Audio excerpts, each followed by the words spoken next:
नमस्कार दोस्तों, bank Nifty analysis की एक और वीडियो में आपका स्वागत है।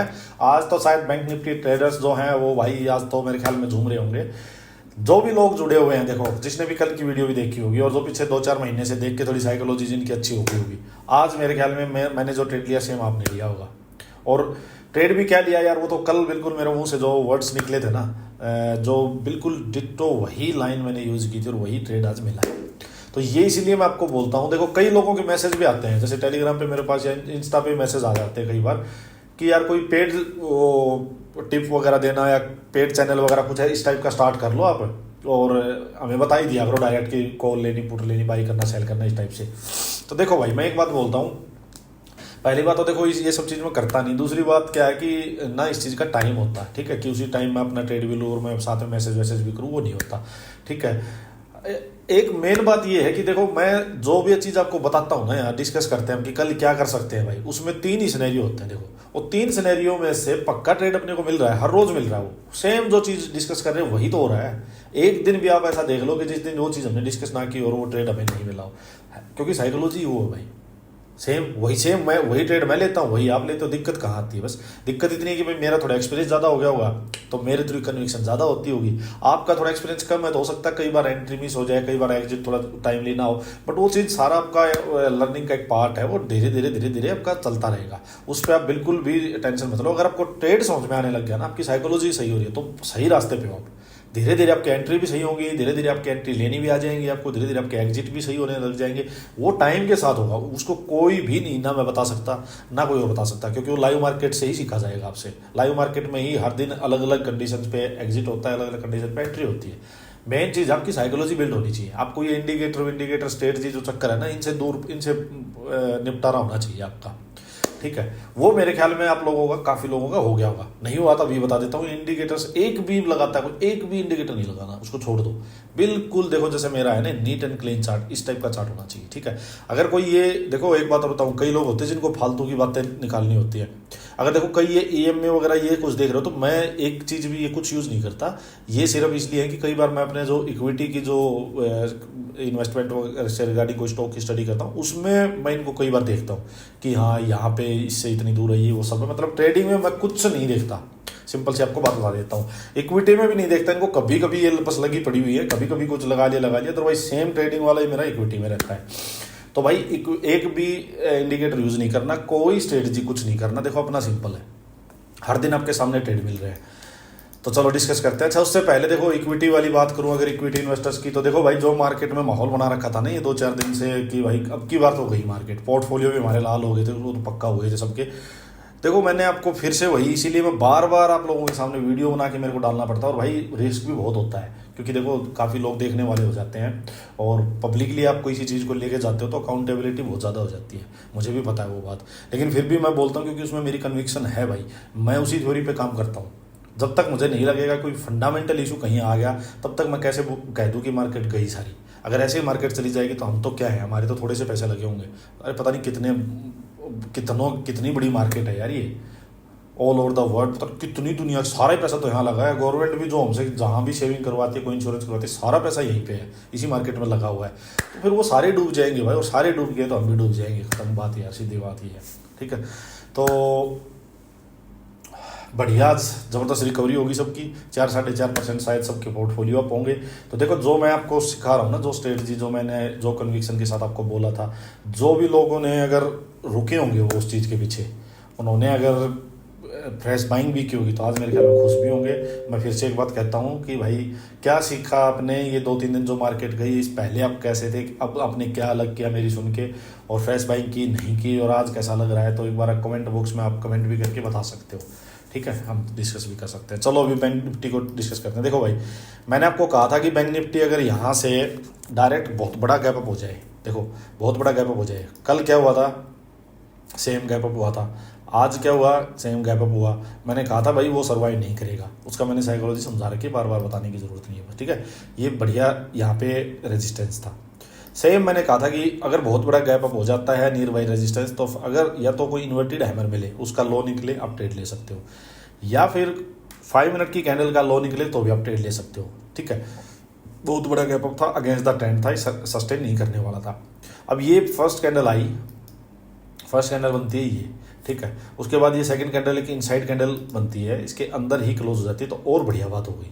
अब और बढ़िया बात हुई, देखो ये सबसे बढ़िया होती है अगर 5 मिनट की कैंडल के बाद एक आधी कैंडल और रुक जाए, इसके लो के आसपास इनसाइड कैंडल टाइम हो जाए, फिर इनका लो निकले तो बेस्ट है भाई। वो तो डायरेक्ट अगर एक कैंडल आई, दूसरी भी एक और कैंडल आई, तो फिर भी थोड़ा बहुत हो सकता है कि वो एक बार वापस पुल बैक दे दे इस टाइप से।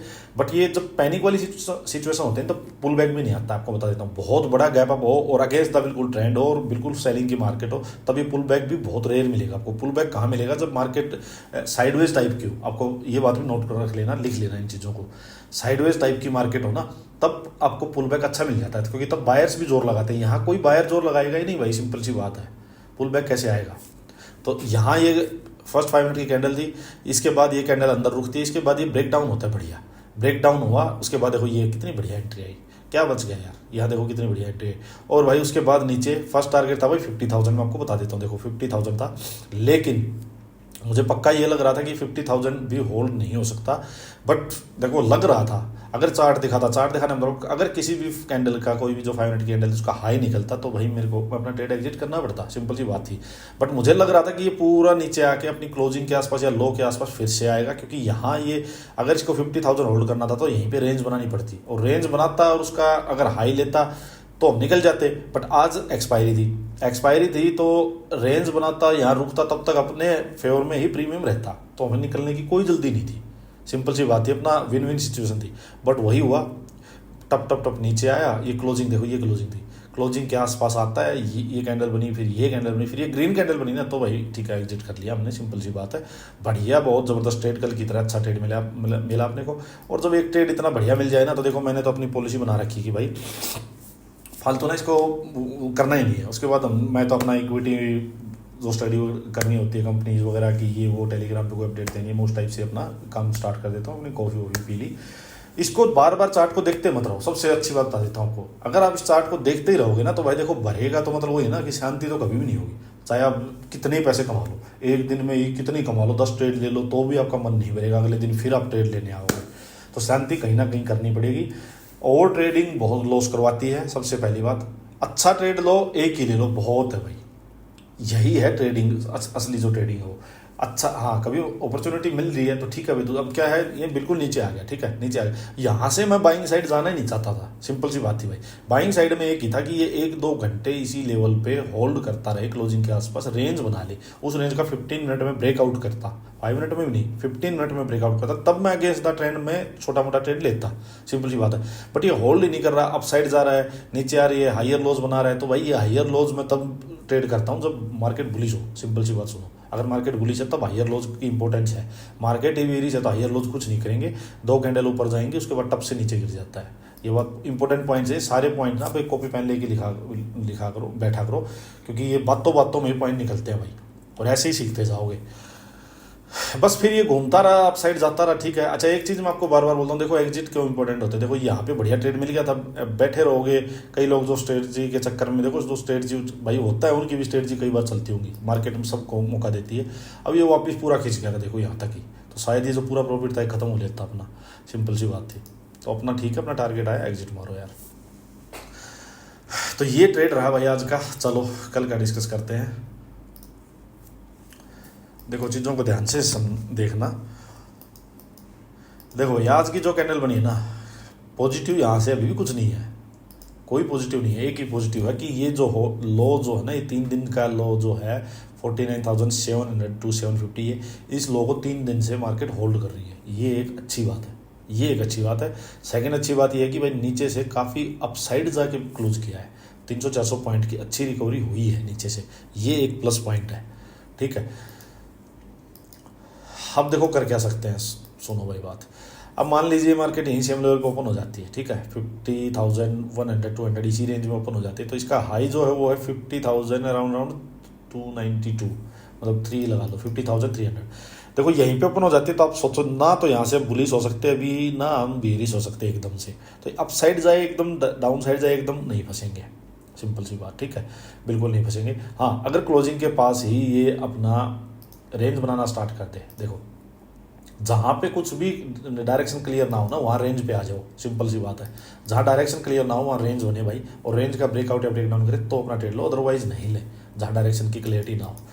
अब मान लो ये यहीं पे कोई रेंज वगैरह बनाना लग जाए, रेंज बना के, और तब ये डाउन साइड ब्रेक कर ले तो ठीक है, हम ट्रेड ले लेंगे। बट डाउन साइड में पता नहीं बायर्स कहाँ से एक्टिव हो जाएंगे। जहाँ भी स्पोर्ट से मार्केट रुकने लगे, मेन स्पोर्ट तो यही है 49,800 के अराउंड, 800 850, तो इसके आसपास अपना एग्जिट कर लेंगे अगर यहीं पे रेंज बन के डाउन साइड आए तो। सिंपल सी बात है, ठीक है। हाँ, यहाँ से डायरेक्ट अप साइड जाए तो नहीं जाएंगे जब तक डे हाई के पास आके मार्केट थोड़ी देर रुके, एक रेंज बनाए, उस रेंज बना के डे हाई को ब्रेक कर दे। सुनना बात, डे हाई के पास थोड़ी देर मार्केट रुके और रुक के 15 मिनट में ब्रेकआउट करे और बढ़िया है। 15 मिनट की कैंडल का ब्रेकआउट लेना और बढ़िया मिलेगा। उसके बाद एंट्री दे तो ठीक है, ट्रेड लेंगे यहाँ से डे हाई के आसपास से, और फिर भाई उसको एग्जिट अपना ये टारगेट होगा, देखो ऊपर वाला 50,500 पे एक बार देखना कि मार्केट अगर वहाँ रुकने लग जाए तो ठीक है, वहाँ एग्जिट कर देना। अदरवाइज सिंपल ये टारगेट है जो प्रीवियस डे का हाई है। सिंपल सी बात है, प्रीवियस डे का हाई है, ठीक है। यहाँ से सीधा सेकंड कंडीशन क्या होती है अपनी, कि यहाँ से सीधा मान लो गैप अप हो जाती है।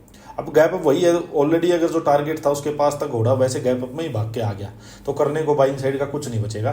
फिर यहाँ से अगर कोई भी बेयर सेटअप मिलता है, रिवर्सल का कोई ट्रेड मिला तो लेंगे, फिर मार्केट आएगी वापस यहाँ। अगर ये अपने डे हाई को या अपनी क्लोजिंग को इनको रेस्पेक्ट करने लग जाए, इनके पास आके होल्ड करने लग जाए, और फिर यहाँ पे अब देखोगे आके कि ये रेंज बनती है, कोई रेंज का फर्दर अपसाइड ही ब्रेक होता है तो छोटा ट्रेड लेंगे। देखो क्योंकि ऑलरेडी ऊपर एक रेजिस्टेंस मार्केट एक रास्ता कवर कराई, दोबारा रेंज बनती है, रेंज बन के फिर ब्रेकआउट होता है तो छोटा ही ट्रेड लेना, और उसको इस जहाँ भी हाई बना हो डे का उसके आसपास निकाल देना। सिंपल। हाँ, रेंज बन के क्लोजिंग के पास मान लो रेंज बन के फिर ब्रेक डाउन नहीं कर दिया तो भाई नीचे का ट्रेड लेंगे। सिंपल। बट यहाँ पे होल्ड होने देना, रेंज बनने देना। सिंपल। थर्ड क्या होता है कि मार्केट मान लो गैप डाउन कर दे, तो गैप डाउन कर दे तो डे लो जब तक ब्रेक नहीं होता तब तक किसी साइड नहीं जाएंगे। सिंपल बात। गैप डाउन हो जाए और ये पूरी जो नीचे ये पूरा जो बेस बना हुआ है इसके पास आके मार्केट को होल्ड करने देना। होल्ड करे, होल्ड करके अगर डे लो को ब्रेक कर दे, सुनना बात है, होल्ड करके डे लो को ब्रेक कर दे तो सेलिंग का ट्रेड लेंगे। सिंपल। डायरेक्ट अगर ब्रेक कर देगी तो बिल्कुल नहीं घुसेंगे। डायरेक्ट ब्रेक कर देगी तो देखो इसको ब्रेक कर देगी डे लो को, तो प्रीवियस डे का लो है, ये है सारा ही नीचे, अभी नीचे जो है ना स्पॉट है, तो डायरेक्ट ब्रेक पे हम नहीं घुसेंगे। हाँ, रेंज बना के ब्रेक डाउन करे तो हम घुसेंगे उसमें। सिंपल सी बात है। अगर यही रेंज बन के अप साइड ब्रेक करती है, रेंज बन के, मैंने आपको फिर बता रहा हूँ, रेंज बन के और यहाँ फिर अप साइड में ब्रेक करती है तो छोटा बाइंग का ट्रेड लेंगे। जहाँ भी मार्केट रुकने लगे, जितने पॉइंट मिल सके यहाँ पे वही अच्छा है। सिंपल सी बात समझना। फिर भाई अपर साइड में उसको लेके नहीं बैठना, बस ये सिंपल साइकोलॉजी है। अभी ज़्यादा ना एग्रेसिव होना, ना बेरिश होना, ना बायर्स बाइंग साइड जाना, ना सेलिंग साइड जाना। अभी न्यूट्रल सा रह के अपना जैसा ट्रेड दिखे वैसा ही ले लेंगे। चलो आज के लिए इतना ही। Thank you.